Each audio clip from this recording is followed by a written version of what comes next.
I was into fighting games for a long time, before I like got into any like martial arts or anything. But I really gravitated towards like kickboxing and like UFC and all that. So like I really enjoyed like the subtleties, like oh if you hit it straight, you can like swing out the way and hit him with a hook, all that. So I really wanted to get into boxing, right? But there was no like local boxing gyms or arenas, like or any coaches really, locally. I think the closest one was like an hour and a half, and I'm not gonna drive that far. So I was just looking at like different like martial arts I can get into, and jujitsu seemed to be on the top of the list of the most effective, at least for like street fights. Now I'm getting into street fights, but it just seemed the most effective martial art. So yeah, I just looked online, signed up. Trigger. Yeah, honestly, not too long. I was way more interested in the striking aspects of martial arts than grappling. But when I was watching a lot of UFC fights, I'm just like, yeah, this guy can hold him down, and like there's really nothing you can do about it. That's an important skill to learn. So I wouldn't say too long for me to think about it, maybe like a month, 2 months, but it was at the beginning of January. So it was kind of my New Year's resolution to stick it out.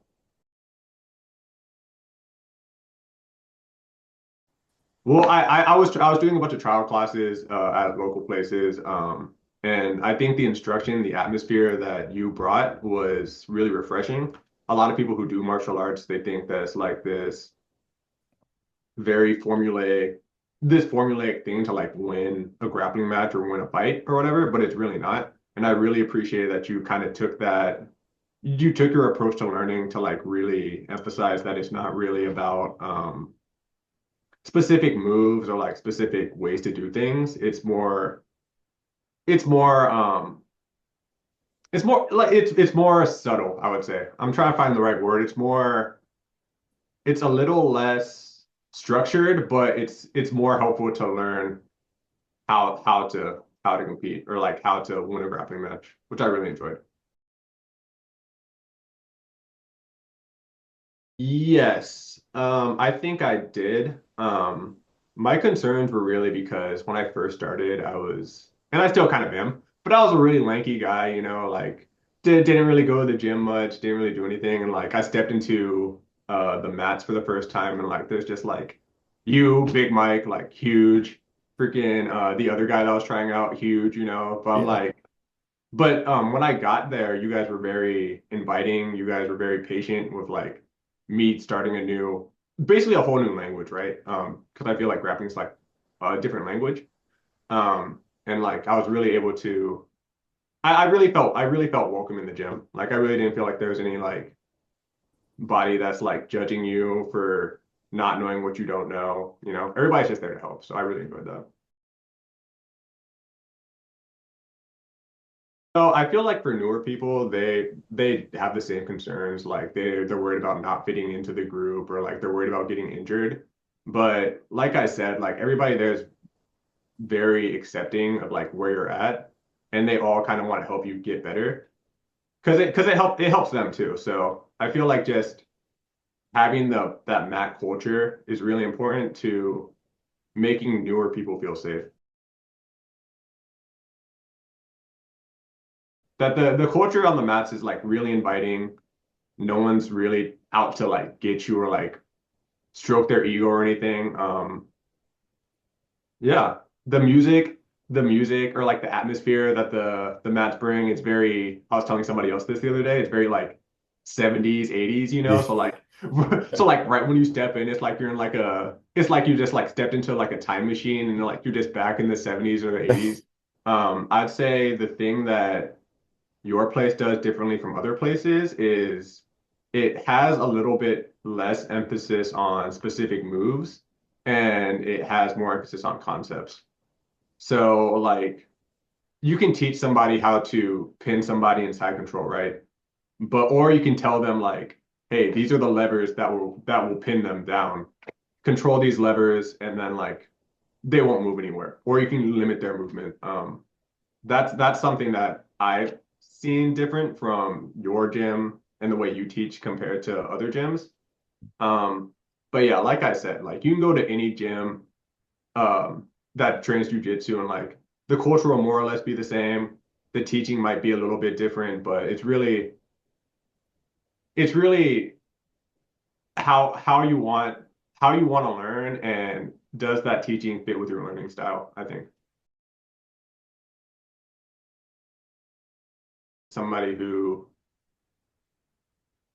is not it is not afraid to lose or not afraid to be wrong. I feel like everybody at the mat's very receptive to the people who are very humble on the mats. Like they know that they don't have all the answers. And it's more collaborative than it is really higher belts or like people who are a higher skill level teaching lower belts. It's more like it's more like two people like working on an assignment together, right? And you have to like Hmm. collaborate, like this works, oh, this doesn't work. So I feel like that humility has to be there.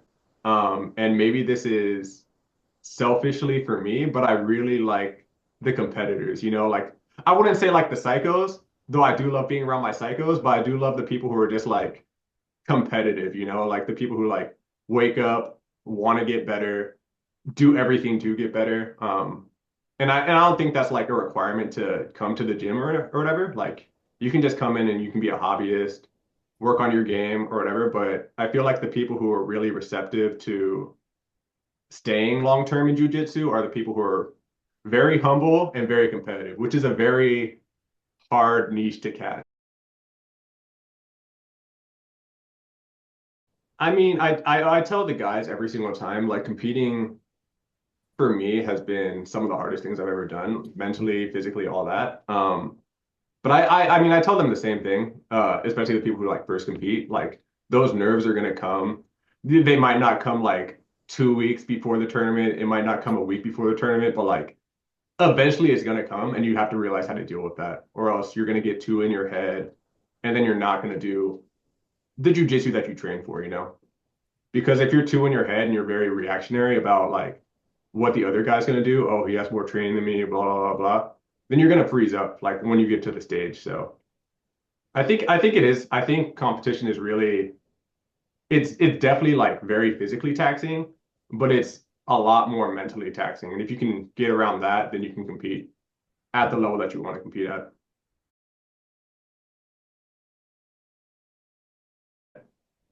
Advice that I'd give to myself is definitely like take more time into studying the art of jujitsu rather than just showing up. Because that definitely works at white belt level. But then once you get to higher belts or like a higher level, then those dividends on just showing up gets lesser and lesser and lesser. And Hmm. that's when you kind of have to like take a step back, realize like how you learn, what works for you, and then just incorporate that. And there's times where like your training plan doesn't work out, you overtrain, you thought something was going to be a good idea, but it's really like a waste of time. And that's kind of where the art of learning how to be a higher level comes, because you really have to learn what your body's doing, how you're actually receiving the information. Are you able to like keep it in your head during sparring and all that? But yeah, like be competitive mentally with these people. Like I feel like everybody's like comparing like, oh, this guy's bigger than me. Oh, he has more size than me. Oh, he has more training than me. But if you actually like take a step back and think like, oh, if I'm mentally competitive, then by the time I'm this guy's level or how long he's been training, I should be better. It changed.